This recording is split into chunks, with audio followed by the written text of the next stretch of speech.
Hey everyone, welcome back. In this video, I'll show you how to manage permissions in Basecamp step by step. Managing permissions helps you control who can view projects, edit content, invite people, and access specific tools, making your workspace more secure and organized. So let's get started. First, sign in to your Basecamp account and open the project where you want to manage permissions.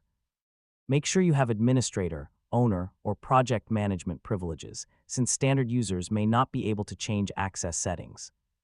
Next, click the People, Manage People, or Project Settings option, depending on your Basecamp version.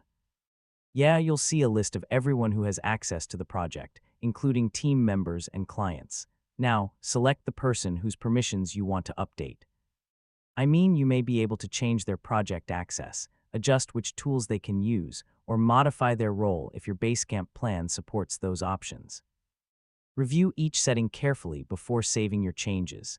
If you no longer want someone to access the project, you can remove them from the project or revoke their access entirely. Before doing that, make sure any important tasks or responsibilities assigned to that person have been transferred to another team member. After making your changes, save the updated permissions and verify that the correct people have the appropriate level of access. It's a good idea to review project permissions regularly, especially when new team members join or clients leave a project. And that's it. You now know how to manage permissions in Basecamp and keep your projects secure while giving everyone the access they need. If this tutorial helped you, don't forget to like the video, share it with your friends, and subscribe for more easy tech guides.